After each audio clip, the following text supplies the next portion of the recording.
He wasn't supposed to be here. A troubled kid drifting between the streets of Watford and his family's roots in Nigeria, hardly a clue about boxing, and no early training like most champions. Yet somehow, Anthony Joshua, a late starter at 18, rose faster than anyone could imagine, from bricklaying construction sites to Olympic gold, and then to the pinnacle of heavyweight boxing. In stadiums filled with tens of thousands, under the brightest lights, he became a two-time unified world champion, feared, celebrated, and iconic around the world.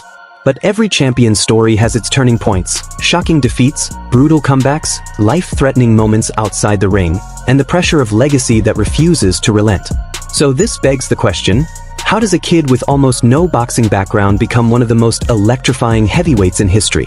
What dark corners of his past shaped the fighter who stood toe-to-toe with legends and lived to tell the tale?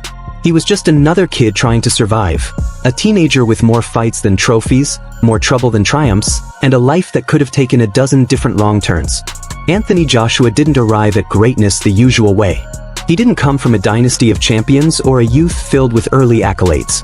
Instead, he came from the unpredictable streets of Watford, England, the kind of town where every day felt like a choice between making it or breaking under pressure. Even as a child, AJ wasn't an obvious boxing prodigy. He was a kid who loved sports, running track, playing football, dreaming with his friends, but also one whose youthful energy often landed him in trouble.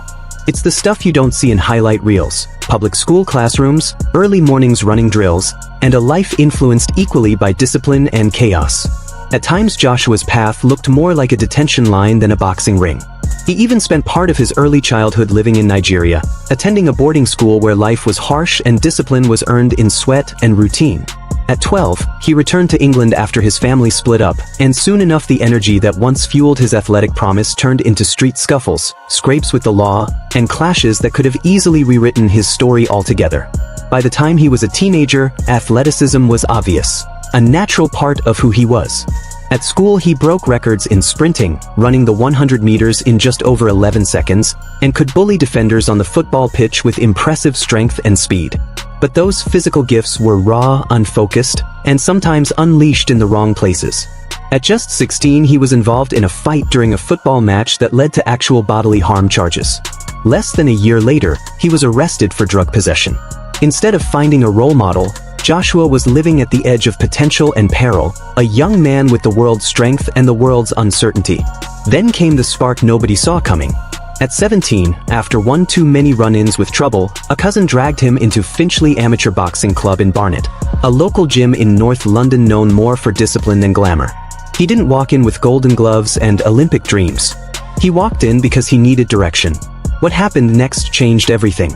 Despite starting the sport at 18, an age when most champions have already built years of experience in the ring, Joshua took to boxing like a force of nature. In his first year, he was winning tournaments. Not just local scraps with gloves, real amateur accolades. He captured the Haringey Box Cup in both 2009 and 2010 and then went on to win the Senior ABA Championships in 2010, astonishing boxing coaches and opponents alike. In only his 18th amateur bout he had already established himself as a serious contender, a fighter whose raw power, discipline, and athleticism made him stand out among seasoned amateurs. It was more than just physical ability, it was his mindset. Where others hesitated, Joshua thrived. Where others saw resistance, he saw proof that he belonged. Even early on, he wasn't in boxing for money. In fact, he turned down £50,000 from promoters who wanted him to go pro early. His answer was simple: I didn't take up the sport for money, I want to win medals. That quote already showed that Joshua's eyes were on something bigger than fame, bigger than quick success. The wins kept coming. In 2011, he earned a silver medal at the World Amateur Championships in Azerbaijan after defeating the reigning world and Olympic champion, a clear sign that this newcomer was already operating at an elite level. That performance secured his spot on Team Great Britain for the 2012 London Olympics, an opportunity that would turn a young hopeful into a national hero almost overnight. When the London Games arrived, the pressure was enormous. He wasn't a favorite. He was a late starter, an underdog, a boxer with only a handful of international fights under his belt. And yet, with every round, he looked more and more like someone born for the moment. He battled through tough opponents, including Cuban standout Arislandi Savon, one of the world's best super heavyweights, and then faced Italy's Roberto Camarel in the final, the reigning Olympic champion.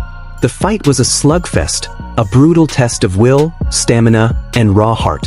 When the final bell rang, it was a draw, and the gold came down to a countback judgment. When the decision went Joshua's way, the crowd erupted and the world saw that this late-started boxer was now the Olympic gold medalist. His name was whispered in pubs and living rooms across Britain. Anthony Joshua was no longer an unknown. Olympic gold didn't just change his sport's resume, it changed his life. Overnight, broadcasters, promoters, sponsors, and boxing fans wanted a piece of him.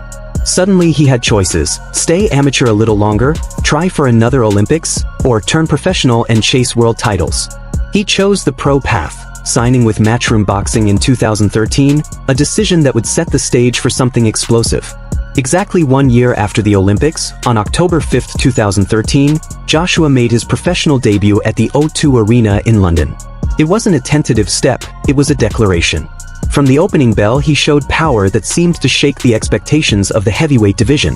Knockouts piled up, 8 rounds here, 6 rounds there, until it became clear Joshua wasn't just another Olympic star trying his hand at the pros. He looked like he could dominate them. Fight after fight, Joshua built a reputation as a devastating puncher with a reach, size, and athleticism few could match. His rise was almost cinematic. In his first 18 fights, every single opponent fell inside the distance, many in early rounds, making him one of the most feared punchers in the sport and arguably the fastest amateur-to-champion transition any heavyweight had seen in years. Then it happened. In April 2016, only 16 professional fights deep, he got his first shot at a world title, the IBF Heavyweight Championship. Standing across the ring was Charles Martin, another respected contender, but a man who, until that night, had never faced the ferocity of AJ's power. In front of thousands of fans, Joshua did what so many had expected yet secretly wondered if he could. He dominated. With only a couple of rounds passed, Joshua unleashed a devastating combination that ended the fight swiftly and emphatically. In the blink of an eye, Anthony Joshua went from rising star to world champion. Not just a name on the roster, but a man whose fists carried real legacy.